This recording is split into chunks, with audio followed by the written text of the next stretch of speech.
Bienvenidos a nuestro compromiso con la verdad. Esta es nuestra imagen del día.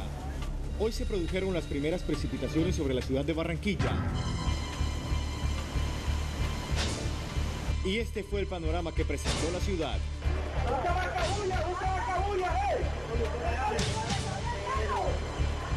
De este tema hablaremos en nuestra emisión de hoy. Muy buenas noches, estas son las noticias de las 6:30 por aquí por Telecaribe. Las noticias de la región, Colombia y el mundo están aquí y ahora. Bienvenidos a nuestro compromiso con la verdad. Y recuerden como siempre que también estamos en la web www.lasnoticias6-medio30 de telecaribe.com. En Facebook estamos como Las Noticias 630 y en Twitter nos pueden encontrar como @lasnoticias630. Aquí están nuestros titulares hoy viernes.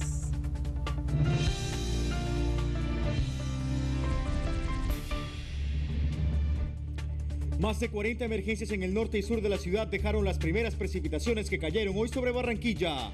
IDEAM pronostica fuertes lluvias durante el fin de semana en toda la región Caribe. En Sucre, policía logró desarticular peligrosa red de sicarios al servicio de bandas criminales que operaban en todo el departamento. Se conmemoran 20 años del asesinato del periodista barranquillero Carlos Lahoud. En Colombia no cesan las agresiones a los comunicadores. Más de 130 han sido asesinados en los últimos 10 años. En Santa Marta, policía tiene pistas claras de responsables de atentado con granada. El ataque que dejó 3 personas heridas es el tercero en menos de un mes. Y el Junior busca su victoria número 4 en línea en la liga.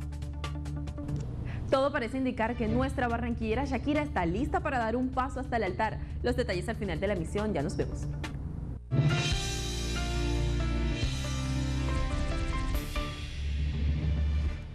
Muchísima atención, por lo menos 40 emergencias se reportaron en Barranquilla tras el primer aguacero que cayó en esta ciudad por más de una hora. Este es el resultado del primer aguacero en Barranquilla. Varias emergencias se vivieron en la ciudad, en el norte y sur. Decenas de vehículos fueron arrastrados por la fuerza de los arroyos, como esta emergencia en la carrera 54 con carrera 43, donde el arroyo arrasó esta buseta de servicio escolar, ocupada por 3 niños y su conductor, quienes estuvieron a punto de morir ahogados.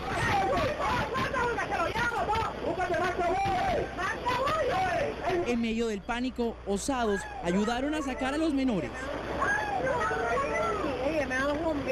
e intentaron amarrar la buseta, pero el esfuerzo fue en vano.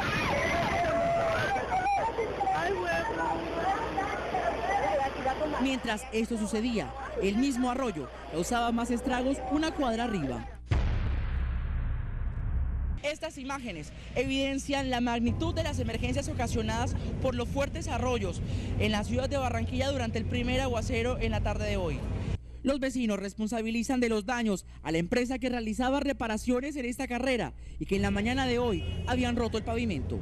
Solo en la carrera 43, entre carreras 56 y 54, se reportaron 3 emergencias más, como esta camioneta de alta gama que fue arrastrado por la fuerza del arroyo y quedó atascada en estas piedras. Ni qué decir de este bus de servicio público, donde sus pasajeros debieron ser evacuados de inmediato. Pánico vivieron los habitantes que están cerca del Caño La Uyama por las lluvias que se desataron el día de hoy. De no haber sido por la limpieza que ellos mismos realizaron, todo hubiera terminado en un desastre. Este sector del barrio La Luz estuvo a punto de vivir una grave emergencia porque aún no se han finalizado las obras del Caño La Uyama. Los vecinos aseguran que esto es una advertencia de la grave emergencia que se puede prevenir si la administración distrital hace presencia en ese lugar y finaliza prontamente las obras. Pánico vivió la comunidad de los barrios La Chinita, La Luz y Rebolo por el temor que las aguas de este caño se desbordaran y se llevara consigo lo poco que les pertenece. Entramos a nuestras casas y comenzamos a alzar primero que todo todos nuestros enseres y después salimos para la orilla del caño a mirar a quién podíamos salvar y cómo íbamos a hacer para que el agua no nos inundara, porque en ese momento aquí había un tapón, o donde no se hubiera quitado ese tapón en ese momento, la tragedia hubiera sido inminente.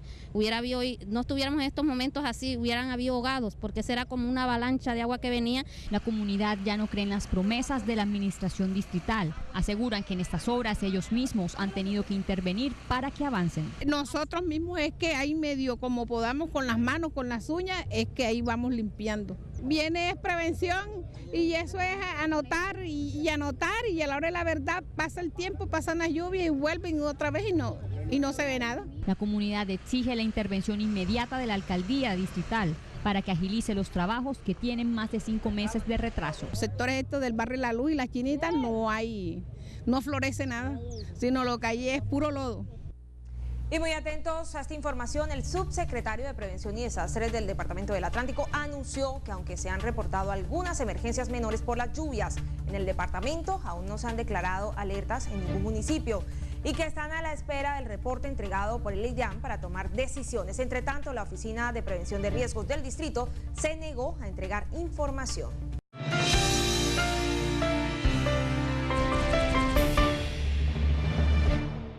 Emergencia en Cerete, Córdoba, por vendaval que destechó casas, arrasó cultivos de plátano y yuca y dejó más de 50 familias afectadas y un estudiante lesionado.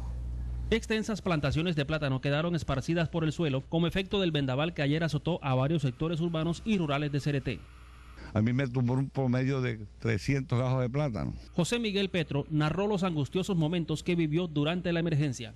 Yo le pedí a Dios que me diera tanta fuerza por lo que quizás le había pasado a esta familia. Este frondoso árbol fue desprendido de raíz por la fuerte brisa y cayó sobre 2 viviendas.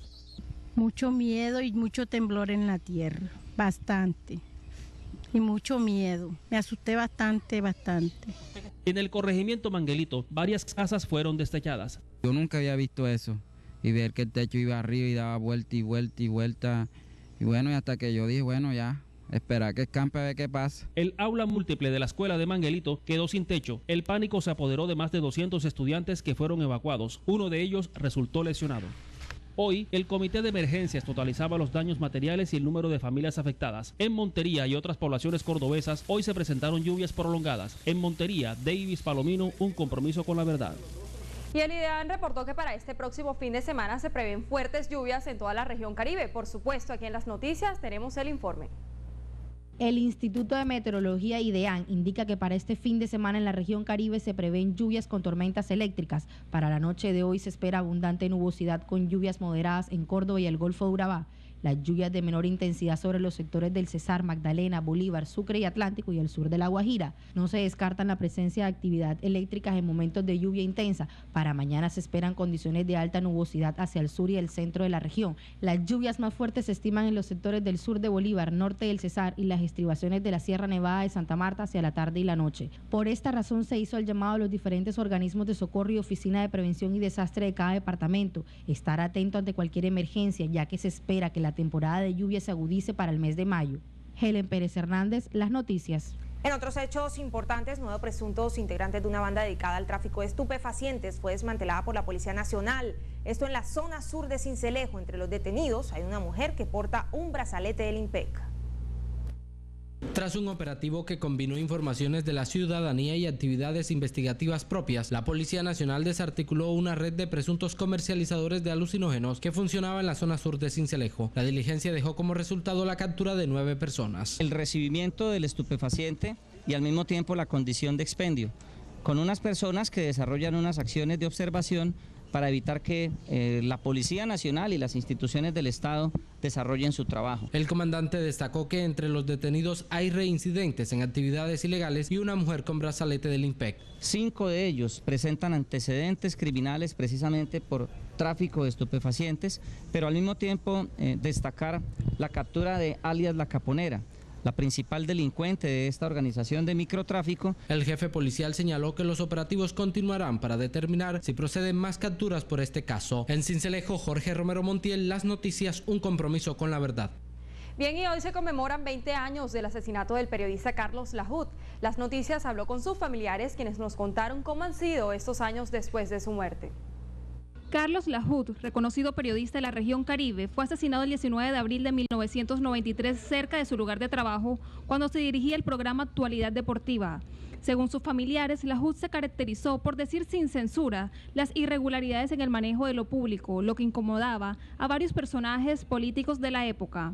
Su esposa Betty Martínez expresó cómo han sido estos 20 años sin Carlos. Después de 20 años, a mis hijos y a mí, esto es lo que más nos ha reconfortado, que la semilla que él dejó, pues ha germinado en ese aspecto con los periodistas, porque en verdad nunca pensé que después de 20 años esos recuerdos estuvieran ahí tan latentes. Su hijo, quien lleva su mismo nombre, expresó que siguió la misma carrera de su padre como muestra de admiración.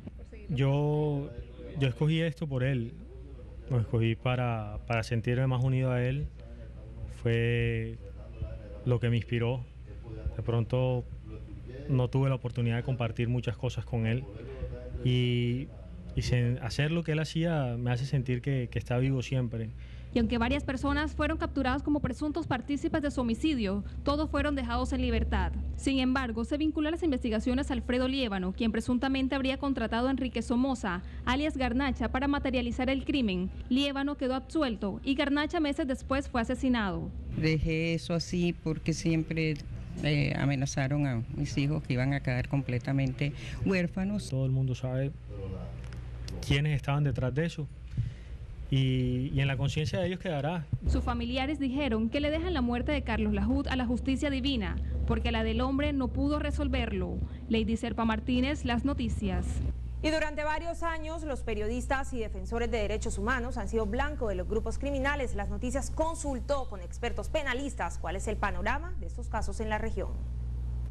En Colombia, en los últimos 34 años han sido asesinados más de 139 periodistas y más de 200 defensores de derechos humanos, personajes que son considerados defensores públicos. El año pasado se registraron 51 amenazas contra periodistas en Colombia y no hay ni una sola condena por ese tipo de agresiones. Pese a que la ley 559 establece que el homicidio de un defensor público es considerado un homicidio agravado, aún se desconoce.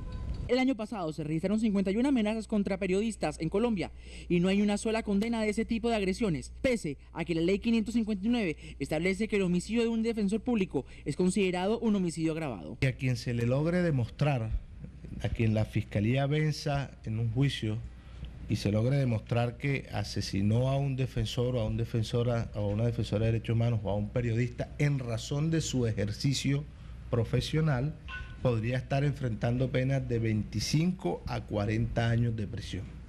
La situación a defensores de derechos humanos no es menos crítica. Un homicidio de esta índole es considerado un crimen de lesa humanidad, según la Corte. En la región Caribe se calcula que por lo menos 150 periodistas han sido amenazados en departamentos como Córdoba, Sucre, Magdalena y Atlántico, y solo la tercera parte de estos cuenta con esquemas de seguridad. Hacemos una primera pausa aquí en Las Noticias y en breve retornamos con mucho más. Volvemos.